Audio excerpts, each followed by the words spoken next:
রাতে ঘুমানোর আগে বিছানায় শুয়ে এই ছোট্ট দোয়াটি পড়ুন।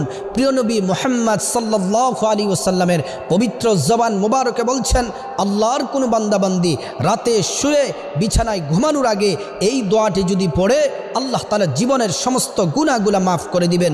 দোয়াটি হলো, লা ইলাহা ইল্লাল্লাহু ওয়াহদাহু লা শারীকা লাহু লাহুল মুলকু ওয়া লাহুল হামদ ওয়া হুয়া আলা কুল্লি শাইইন কাদির ওয়া লা হাওলা ওয়া লা কুওয়াতা ইল্লা বিল্লাহ সুবহানাল্লাহি ওয়ালহামদুলিল্লাহি ওয়া লা ইলাহা ইল্লাল্লাহু ওয়াল্লাহু আকবার।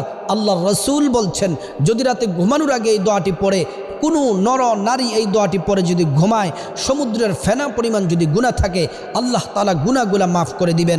সাথে যদি আপনি ইস্তেগফার পড়ে কবিরা গুনার জন্য যদি তওবা করেন, অনুতপ্ত হন, আল্লাহ তাআলা জীবনের কবিরা সগীরা বড় ছোট সব গুনাহ আল্লাহ তাআলা মাফ করে